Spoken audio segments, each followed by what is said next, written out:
Hello, welcome to Issues and Ideas. I'm Chris DeBello. With all that's going on, both here and over there, got something that you just might have missed, might have fallen past your radar screen, through your sieve, make the analogy, whatever one you want. Automatic registration for U.S. military draft is going to be starting this December. Eligible men will automatically now be registered into the military draft pool. That's part of the effort to streamline the old process. You had to do it yourself. And they say this will wind up saving money, too. The Selective Service System. That's the government agency maintains the database of men to be called up to serve in case of a national emergency. They put up this proposed rule to the Office of Information and Regulatory Affairs back on March 30th. Most men between the ages of 18 and 25 already are required to register with selected service, but automatic registration was mandated in December of 2025. This is part of the fiscal 2026 National Defense Authorization Act. This rule is currently under review by the Regulatory Affairs Office. It still has to be finalized, so that's why the plan is for this all to start in December. As a point of history, U.S. hasn't had a draft since the Vietnam War, with military service being voluntary now since 1973. Of course, this has led many to question, scream out even, whether a U.S. military draft could take place amid the war in Iran, as that 2-week ceasefire, well, holds on. I'm being generous there, I'm pretty sure. Now, you would hope that the White House, in response to the question, does this mean a draft is coming back, would say, no, don't worry. Well, back in March, White House Press Secretary Caroline Leavitt said this: while a draft is not part of the current plan right now, President Trump wisely keeps his options on the table. That comment brings about two words in a lot of people's minds: executive order. Well, rest easy on that regard, because Trump alone can't bring the draft back through an executive order. Congress would need to pass legislation to amend the Military Selective Service Act to authorize the president to induct personnel into the military. But still, failure to register in the draft, that is still going to be a crime and can prevent people from receiving state-funded financial aid, employment in numerous states, come to think of it, cause ineligibility for a lot of federal employment opportunities, job training under the Workforce Innovation Opportunity Act, and can carry fines up to $250,000 and up to 5 years in jail. In addition, immigrants who don't register, you might lose your U.S. citizenship. So under the new rule, again, has to be finalized yet, men would be registered automatically within 30 days of their 18th birthday. And yes, that means women are still ineligible for the draft. Even as lawmakers past few years, they've tried to attach provisions adding women to the draft as part of the annual defense policy bill. Measures have all been stripped out before any final vote on that legislation took place. We are obviously into the month of April, and April is National Autism Acceptance Awareness Month. Autism, when it invades a family, it changes everything. There's no more accurate way of putting it. I want to go back to a conversation I had not too long ago with Jamie and Tracy Parent, who have shared their story with their autistic son in the book The Mission at Home, and listen to just how much, when autism strikes, how much it could change everything, but how you could still overcome everything. Let's go back and listen to their story. Parents with a child on the autism spectrum face numerous challenges in their effort just to provide a positive life for their child. Those challenges are certainly magnified for military families. Best for an autistic child, we've talked about this often here on Issues and Ideas, is routine, repetition. Military life, no, that does not always provide that, all right?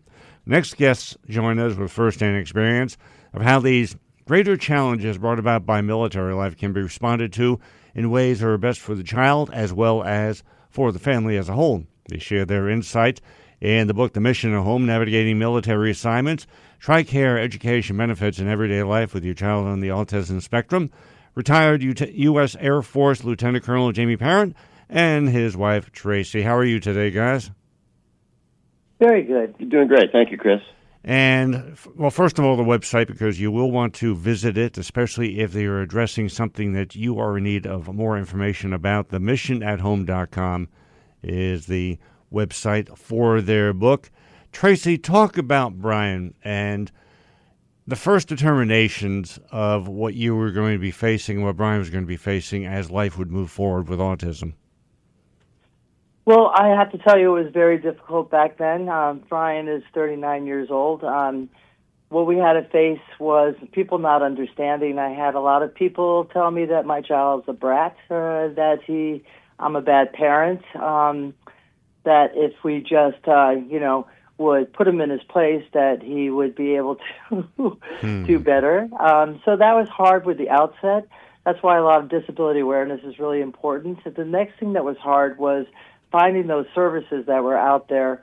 I will say that parent groups were number one for me. Once we found parent groups and other people that were going through the same thing, they were the ones that had the best resources, knew what was going on, knew where to move, what schools were best, and maybe what doctors we should go to. So you face a lot of unknowns, uncertainties. You kind of are always on hyper alert because you're worried about behaviors or what people think outside your home. But I will say that as we've moved forward and as the military's moved forward, there's been a lot of pluses, a lot of things they have put into place. Let's talk about Jamie, because from the military side, you certainly more directly, although obviously Tracy is a military wife, but as I said in the introduction, stability is not always one of the qualities or characteristics of military life. So when you first realized what lied ahead as a family and with what Brian was dealing with, what were some of your first thoughts? Well, in 1988, when Brian was first diagnosed, I got to be honest with you, Chris, my first thought was my career is over. My life, as the way I expected it to be, is over. My family's life, all of us in the family, this is a major change that you just don't see coming. And you also have to remember, back in 1988, there's no vaccine information, there's no Jenny McCarthy, there's no Rain Man movies. So we're really operating in a kind of a world of a blank sheet of paper. That's why Tracy's emphasized how important the family groups are, the support groups, because we didn't have anything else. And so if the world doesn't understand autism very well in 1988, certainly the United States military and Department of Defense is going to have to play some catch-up, because they didn't understand it either. Back in the day, it was a program that was run by the medical folks, and now it's run by the line folks. But part of the reason we wrote this book is because we wanted to emphasize to folks that, yes, you can have a military career. Yes, the military does support families with autism as well as other disabilities in the family as well. And so we were back in the day, we just didn't have any information, and we had to work with a framework that was much more structured than we were anticipating. So Jamie and Tracy Parent, their book is The Mission at Home, Navigating Military Assignments, Tri-Care Education Benefits in Everyday Life with Your Child on the Autism Spectrum, themissionathome.com, their website, and you're listening to Issues and Ideas. And for Tracy, first I want to say to the person listening, this is not a firsthand, full-heart experience and period end of discussion. Jamie and Tracy share guidance through their experience so you can have a more positive experience and maybe more streamlined than the exploration that they had to do when it came to the well-being of Brian.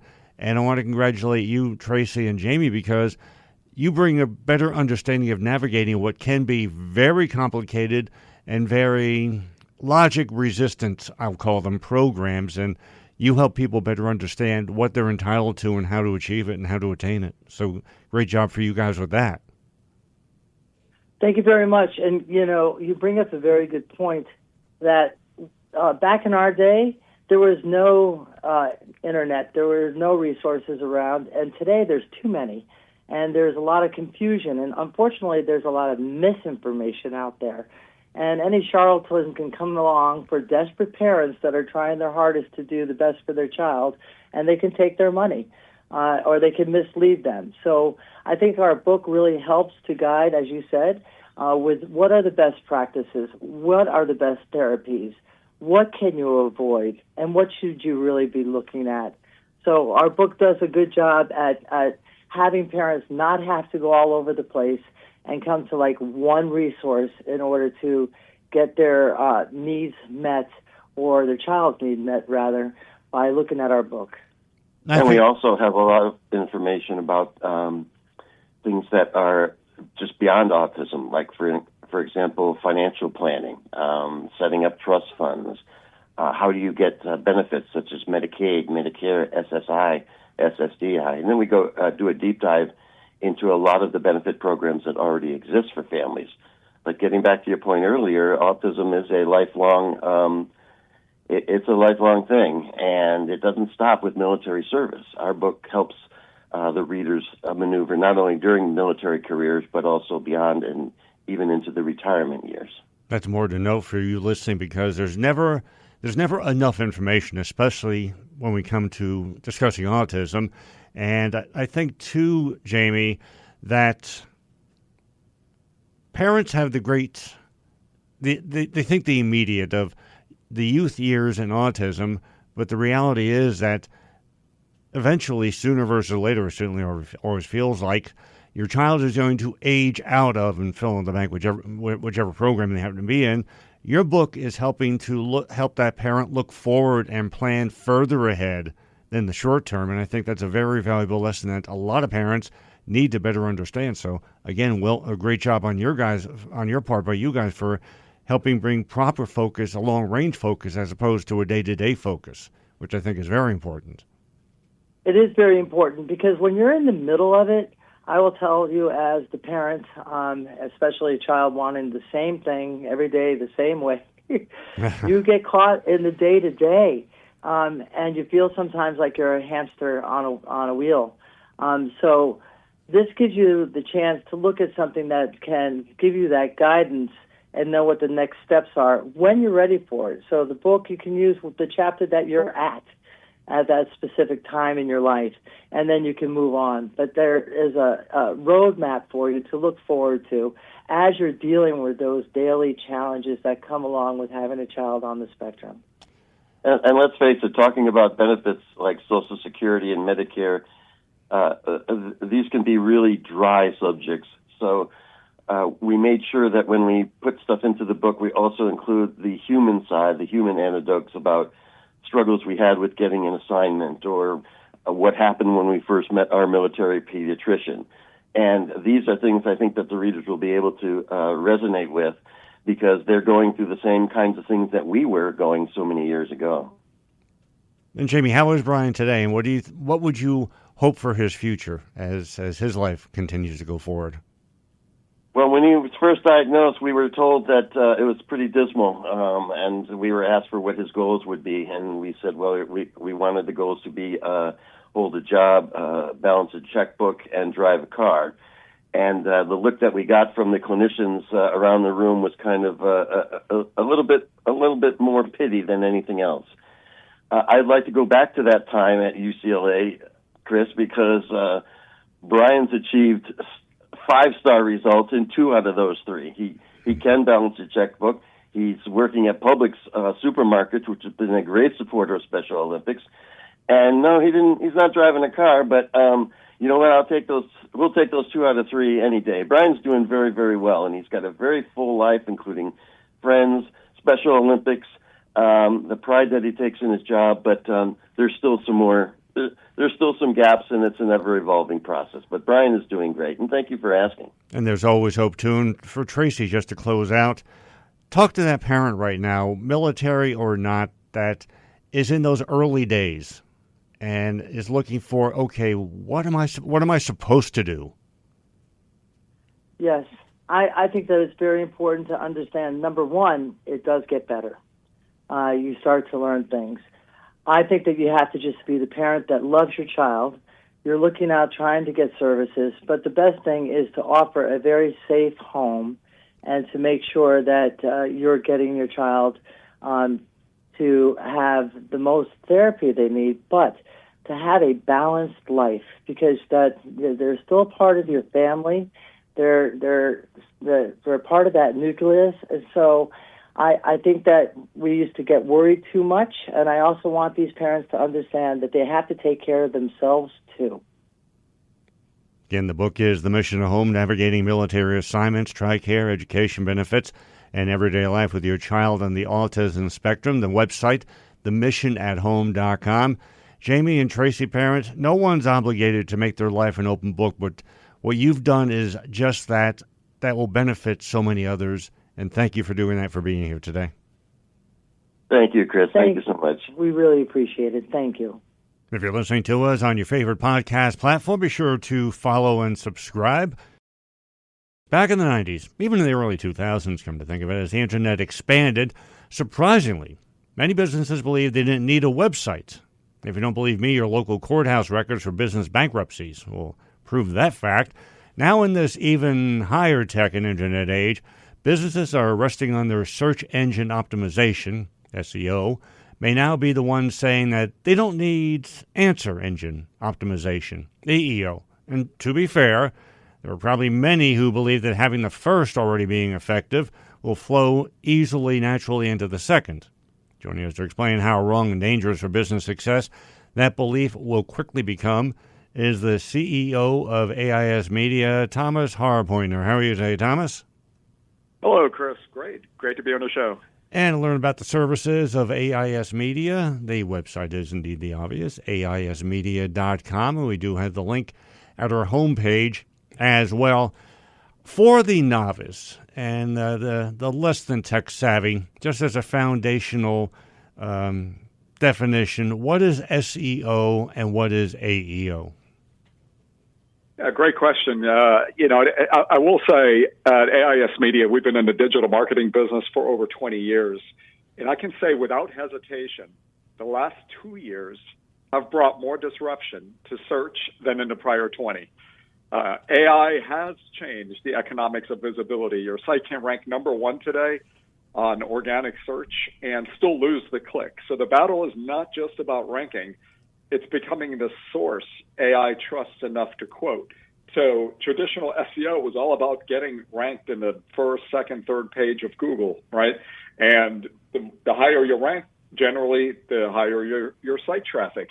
But today, AI search engines have commandeered a lot of that traffic. If your business is not cited within the Google answers or ChatGPT or Perplexity or whatever AI it is, and a lot of that traffic just gets left behind. And that's really the difference between traditional SEO and AI search. So is it really, for someone who's just looking at this the first time, do they have to ask themselves, if someone asked the question, would my business supply the answer? Yeah, that's right. AI search is not killing traditional search. It's really just killing the old click model. So for every 1,000 Google searches that are made, only about 360 of those end up on the open web. So people are, Google's AI search engine, Gemini, we've experienced this. You go to Google, you ask a question, and Google wants to be very helpful. It wants to answer that question directly, whereas before it would just give you a list of links to websites for you to go, do your own research, go do your own work. But now the Google AI wants to be helpful to the user and answer questions directly. Of course, that's great if your business is part of that answer. It's not so good if you aren't. If you're buried, further down on page 2, 3, or 4 in Google, it's even worse. This all made me think back. I don't know if you're old enough to remember telethons on TV, and they were great for various organizations. And within 24 hours, an organization could raise tens of millions of dollars. But as viewership trends changed, no one was going to sit there and watch a 24-hour TV program, or even enough of it, to make it cost efficient. So that format went away. Is that the same with web users now? They don't want to take the time to go through even 5 or 6 pages of web search results if AI can get them into the express lane to what they want to find out. Yeah, that's exactly right. You hit the nail on the head with that one. The problem, if we're going to call it a problem, started with mobile, right? Once users started accessing the internet through their mobile phones, I mean, just by the size of the screen, the size of the screen itself dictates that we have less space and less time and less patience. You know, when you're sitting at a doctor's office or on your sofa, you're less likely to read a 4,000 or 5,000 word article. You want quick answers to what you're searching for. You know, who's the best local dentist? You know, what's a good price on a hotel? What about airline ticket prices? What's the weather in Spain? These answers are served up, that they have been served up, you know, by search engines. But as people have become less and less patient, they want to get to the point quick, and they want the answer they're looking for rather than being searched on, you know, sent on an errand to go, you know, check out these 20 websites if you're interested. Sometimes you just want a quick answer to your question.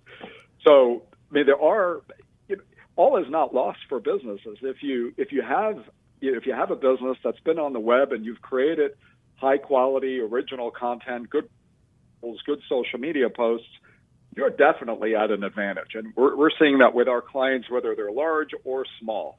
But you do have to get to the point a little bit quicker because people, they're skimming headlines, sub-headlines, maybe the first paragraph or two. But if you don't deliver value quickly, people lose patience and you lose their attention very quickly. And the same is with AI search engines. You do need to reformat your content so these AI search engines can figure out what the key points are that you're trying to make and decide whether your business should be cited or not.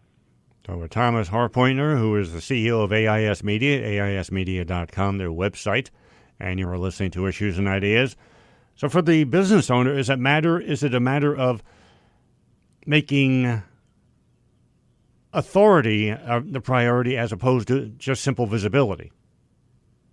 That's a key point because you have to consider, you know, how these search engines, these AI search engines, decide in the first place which business to cite, and they can't cite 1,000. They can't even cite 100. Generally, when we go to Google's overview, right, they're going to give you a few, 3, 4, 5 businesses at most. So how does the AI actually decide which business to cite? And one key is they want to cite credible, accurate sources. So they're looking for high authority. Businesses and companies that have been around a while, that provide original content, that have a solid presence. So being a high authority business that generates high quality original content with real facts, real figures, real help, the type of the content that gets read, it gets shared, is going to rank a lot higher by the AI search engines than, you know, lower authority content that's just recycled over and over again from third party sources. When you look at the industries who are most at risk, because to me it seems like any industry is prone to this switchover if they've been lax in their content. There are ways to game a Google search versus as far as I could figure out, you can't really BS AI. What are some of the things a business has to look for right now? Is it just simply asking different questions and seeing whether or not they show up in AI and an AI response or opportunity for sharing information? And if that happens, if they don't show up, what are some of the first steps they have to be taking? Yeah, and that measuring, you have to be able to manage and measure success, right? You have to actually know where you stand today. And when this shift began just a couple of years ago, we started noticing this trend where traffic to some of our clients' websites started to decline, and they asked why. And, you know, we had to uncover that. However, at the end of the day, the real performance metric is business up or down, because often website traffic from clicks from Google might go down, but websites that rank high in AI search that are cited get a lot more direct traffic. People, if they know that company by name, they search for it directly in Google. So the site may still be getting traffic, may still be getting phone calls, and the revenue may actually be up. So you have to be able to measure your success, not just by clicks, but by overall business success. And looking closely at Google Analytics, if you're able to use another tool, and we use several to see whether your business is ranked in AI search, whether it's organic search rankings are going up or down, and also to figure out what people are actually searching for. What do they care about? If you're a local dentist, for instance, it helps to know what people are actually searching for in topics. Are they searching for crowns? Are they searching for, teeth whitening? What's the hot topic that people are looking for answers? And then create the type of content that answers questions that people are asking. So it does require a little insight, and it helps to have, a marketing team or somebody on your team or even an external team that can help guide you through that process. But the first step is to figure out where you stand today and what changes need to be made, because it does present a huge opportunity for businesses that end up getting cited by these search engines. It's not all doom and gloom. If you're properly positioned, I think like in your show, you produce so much content over the years and you have such high authority that Google recognizes you as a trusted source already. So you definitely have an advantage than if you were just starting your show yesterday. Yes, and I'm honest enough to say, too, I got lucky. As far as my website is a DIY project, I learned HTML many moons ago, which, is a moot point with AI as well. If you're trying to build a website, or used to be the friend with the pickup truck when someone wanted to move, they'd call. If someone needed a website, I'd get the call. But be that as it may, for AIS Media, someone contacts you. What are some of the first things you're going to do, and are you going to help them understand? I guess that's the important part, because to be led into something is one thing, but to do it with an understanding and appreciation of its importance, I think, is a whole different story. Yeah, that's right. And every business is different. We've worked with startups and we've worked with Fortune 500s over the years, and just because a company is bigger doesn't automatically mean they know what they're doing or they have an advantage. Sometimes a small, quick mover can actually outmaneuver a much larger competitor who has a lot more content that they have to tackle. So our first step is I always say, look, you can't manage what you can't measure. And the first step is to figure out exactly where you stand today, is to perform that comprehensive analysis, figure out how is your website positioned? Is your content currently ranking? Who are your top competitors? Are you gaining or losing traction? Where are we today? Let's understand the situation. And then from there, start to structure look at all the existing content and structure a go-forward plan.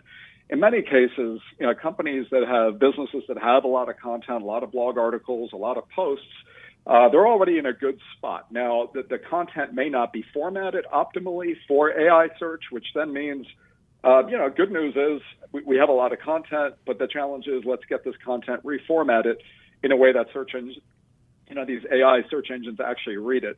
So that becomes the next step. And then the go forward plan needs to be creating the type of content that AI search engines really do care about. And this is where social media also comes in. If you have a strong social presence, videos and posts, other content across, let's say, Twitter, it's X now, or LinkedIn or Facebook, you'd be surprised. Many of these AI search engines do also index social media content. It's not just about Google anymore.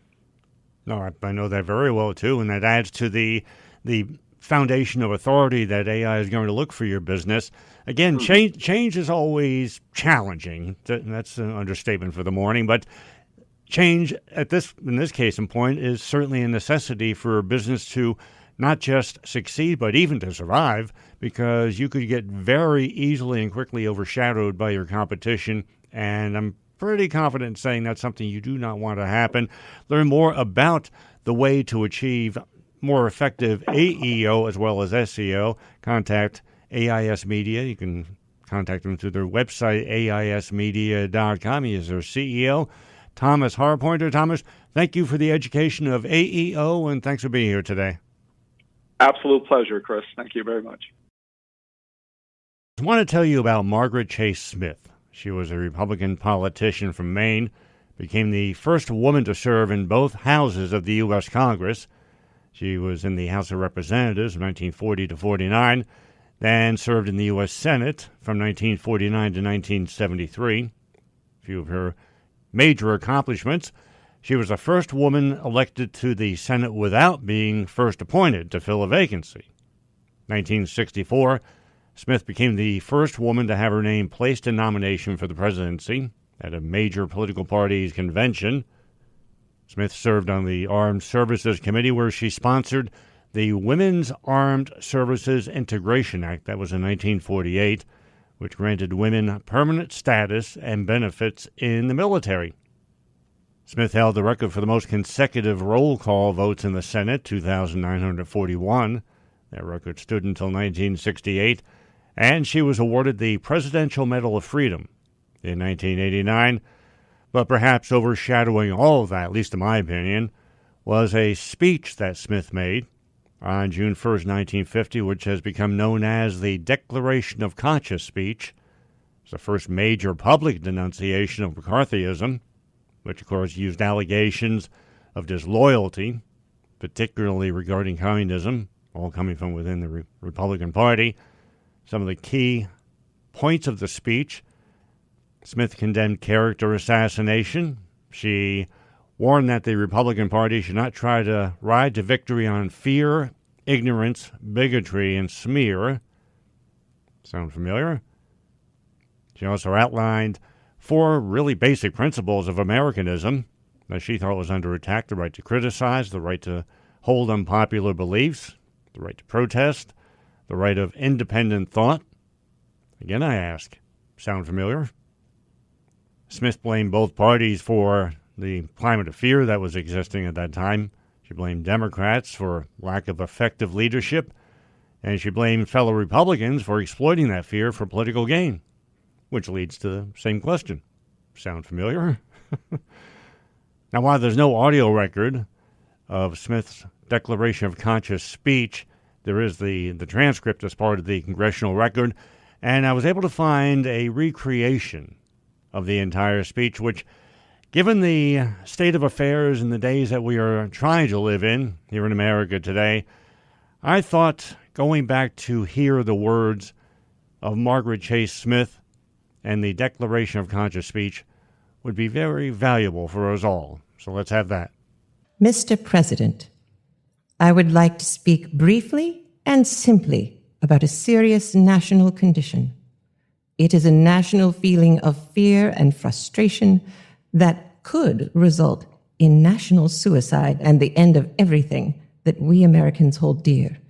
It is a condition that comes from the lack of effective leadership in either the legislative branch or the executive branch of our government.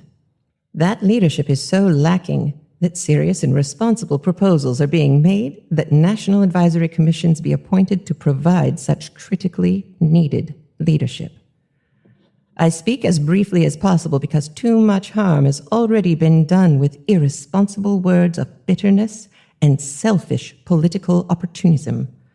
I speak as briefly as possible because the issue is too great to be obscured by eloquence. I speak simply and briefly in the hope that my words will be taken to heart. I speak as a Republican. I speak as a woman. I speak as a United States Senator. I speak as an American. The United States Senate has long employed worldwide respect as the greatest deliberative body in the world. But recently, that deliberative character has too often been debased to the level of a forum of hate and character assassination sheltered by the shield of congressional immunity. It is ironical that we senators can, in debate in the Senate, directly or indirectly, by any form of words, impute to any American who is not a senator any conduct or motive unworthy or unbecoming an American, and without that non-senator American having any legal redress against us. Yet, if we say the same thing in the Senate about our colleagues, we can be stopped on the grounds of being out of order. It is strange that we can verbally attack anyone else without restraint and with full protection, and yet we hold ourselves above the same type of criticism here on the Senate floor. Surely the United States Senate is big enough to take self-criticism and self-appraisal. Surely we should be able to take the same kind of character attacks that we dish out to outsiders. I think that it is high time for the United States Senate and its members to do some soul-searching, for us to weigh our consciences on the manner in which we are performing our duty to the people of America, on the manner in which we are using or abusing our individual powers and privileges. I think that it is high time that we remembered that we have sworn to uphold and defend the Constitution. I think that it is high time that we remembered the Constitution as amended speaks not only of the freedom of speech, but also of trial by jury instead of trial by accusation. Whether it be a criminal prosecution in court or a character prosecution in the Senate, there is little practical distinction when the life of a person has been ruined. Those of us who shout the loudest about Americanism in making character assassinations are all too frequently those who, by our own words and acts, ignore some of the basic principles of Americanism. The right to criticize, the right to hold unpopular beliefs, the right to protest, the right of independent thought. The exercise of these rights should not cost one single American citizen his reputation or his right to a livelihood, nor should he be in danger of losing his reputation or livelihood merely because he happens to know someone who holds unpopular beliefs. Who of us doesn't?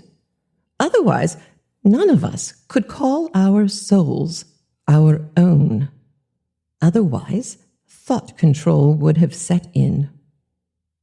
The American people are sick and tired of being afraid to speak their minds lest they be politically smeared as communists or fascists by their opponents. Freedom of speech is not what it used to be in America. It has been so abused by some that it is not exercised by others.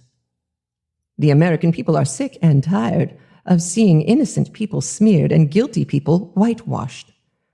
But there have been enough proved cases, such as the Amerasia case, the Hiss case, the Coplon case, the Gold case, to cause the nationwide distrust and strong suspicion that there may be something to the unproved, sensational accusations.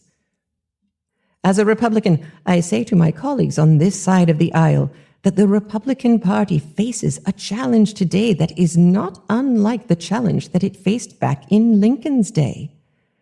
The Republican Party so successfully met that challenge that it emerged from the Civil War as the champion of a united nation, in addition to being a party that unrelentingly fought loose spending and loose programs. Today, our country is being psychologically divided by the confusion and the suspicions that are bred in the United States Senate to spread like cancerous tentacles of know nothing, suspect everything attitudes. Today, we have a Democratic administration that has developed a mania for loose spending and loose programs. History is repeating itself. And the Republican Party again has the opportunity to emerge as the champion of unity and prudence. The record of the present Democratic administration has provided us with sufficient campaign issues without the necessity of resorting to political smears. America is rapidly losing its position as the leader of the world simply because the Democratic administration has pitifully failed to provide effective leadership. The Democratic administration has completely confused the American people by its daily contradictory grave warnings and optimistic assurances that show the people that our Democratic administration has no idea of where it is going. The Democratic administration has greatly lost the confidence of the American people by its complacency to the threat of communism here at home and the leak of vital secrets to Russia through key officials of the Democratic administration. There are enough proved cases to make this point without diluting our criticism with unproved charges. Surely, these are sufficient reasons to make it clear to the American people that it is time for a change and that a Republican victory is necessary to the security of this country. Surely it is clear that this nation will continue to suffer as long as it is governed by the present ineffective Democratic administration. Yet, to displace it with a Republican regime embracing a philosophy that lacks political integrity or intellectual honesty would prove equally disastrous to this nation. The nation sorely needs a Republican victory, but I don't want to see the Republican Party ride to political victory on the four horsemen of calumny: fear, ignorance, bigotry, and smear. I doubt if the Republican Party could, simply because I don't believe the American people will uphold any political party that puts political exploitation above national interest. And surely we Republicans aren't that desperate for victory. I don't want to see the Republican Party win that way. While it might be a fleeting victory for the Republican Party, it would be a more lasting defeat for the American people. Surely it would ultimately be suicide for the Republican Party and the two-party system that has protected our American liberties from the dictatorship of a one-party system. As members of the minority party, we do not have the primary authority to formulate the policy of our government, but we do have the responsibility of rendering constructive criticism, of clarifying issues, of allaying fears by acting as responsible citizens. As a woman, I wonder how the mothers, wives, sisters, and daughters feel about the way in which members of their families have been politically mangled in Senate debate, and I use the word debate advisedly. As a United States Senator, I am not proud of the way in which the Senate has been made a publicity platform for irresponsible sensationalism. I am not proud of the reckless abandon in which unproved charges have been hurled from this side of the aisle. I am not proud of the obviously staged, undignified countercharges that have been attempted in retaliation from the other side of the aisle. I don't like the way the Senate has been made a rendezvous for vilification, for selfish political gain at the sacrifice of individual reputations and national unity. I am not proud of the way we smear outsiders from the floor of the Senate and hide behind the cloak of congressional immunity and still place ourselves beyond criticism on the floor of the Senate. As an American, I am shocked at the way Republicans and Democrats alike are playing directly into the communist design of confuse, divide, and conquer. As an American, I don't want a Democratic administration whitewash or cover-up any more than I want a Republican smear or witch hunt. As an American, I condemn a Republican fascist just as much as I condemn a Democratic communist. I condemn a Democratic fascist just as much as I condemn a Republican communist. They are equally dangerous to you and me and to our country. As an American, I want to see our nation recapture the strength and unity it once had when we fought the enemy instead of ourselves. It is with these thoughts that I have drafted what I call a declaration of conscience.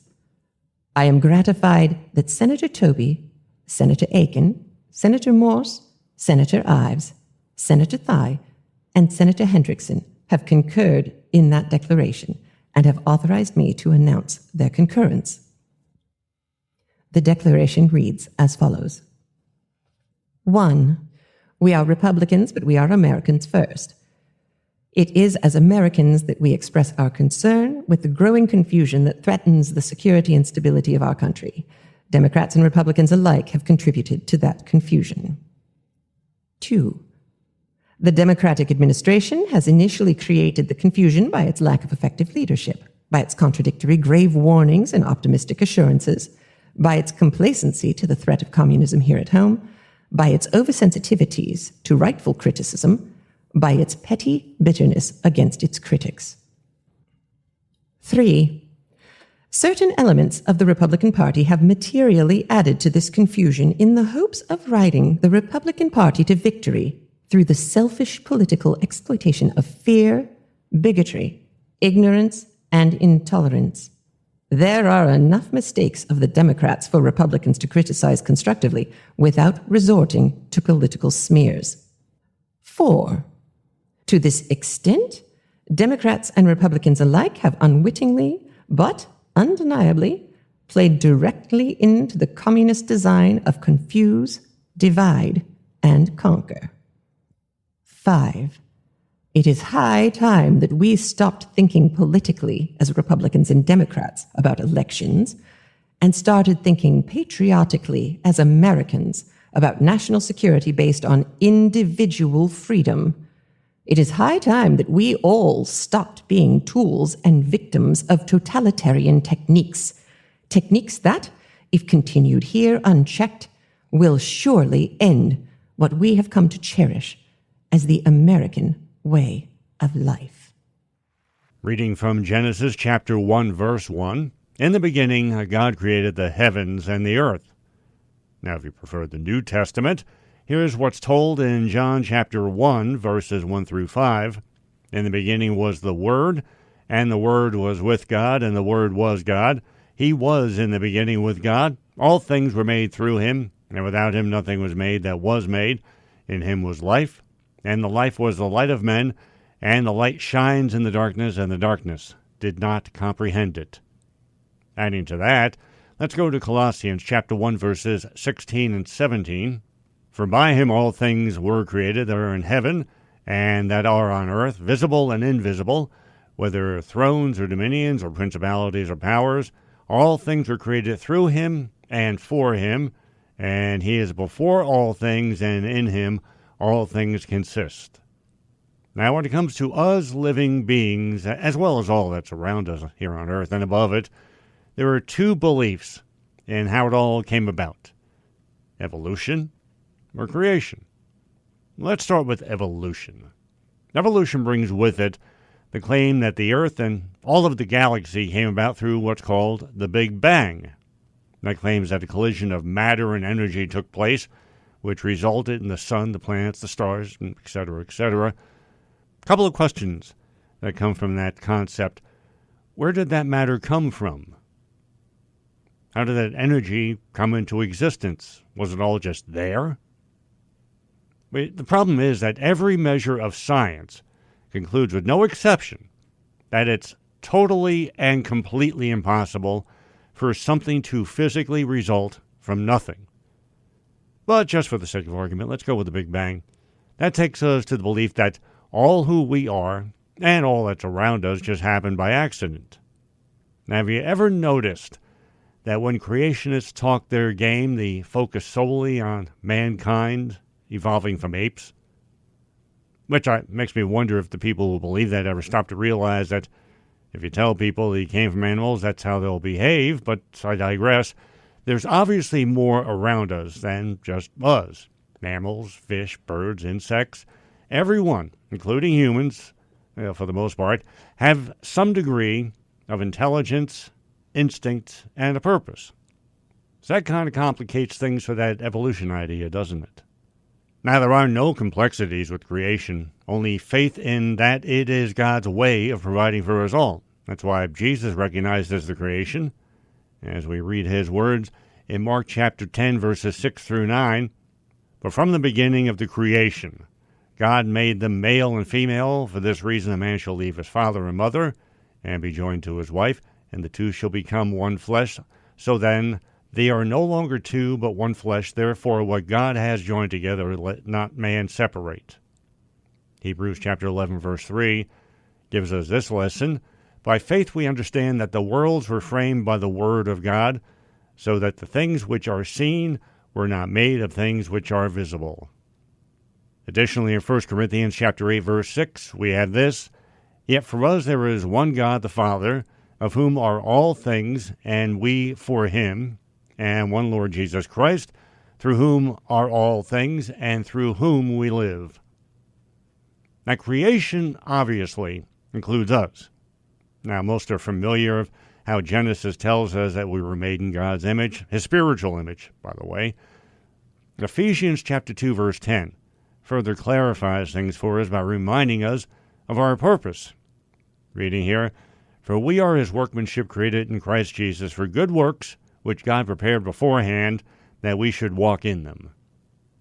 Now it's time for a quiz.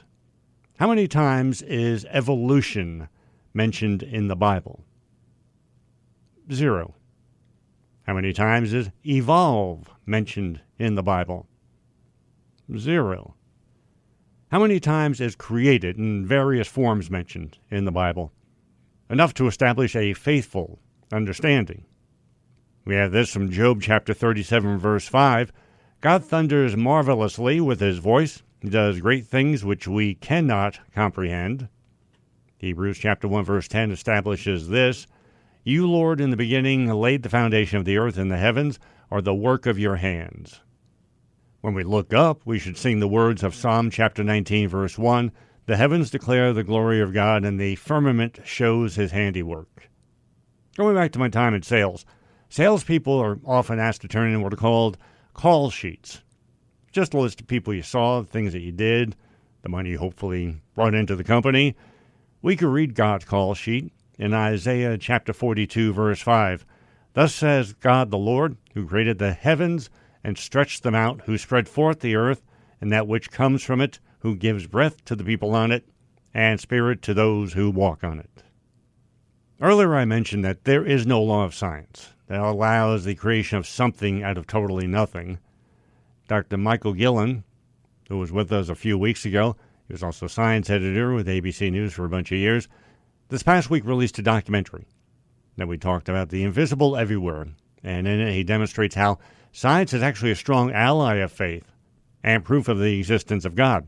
You can find out more about Michael's film at theinvisibleeverywhere.com. While my hope is that the people will have the ears to hear what I've shared with you here today and see the justification for it, I know not all will take that road. So for those, the words we find in Romans chapter 1, verses 19 through 21, I believe are their awakening. Because what may be known of God is manifest in them, for God has shown it to them.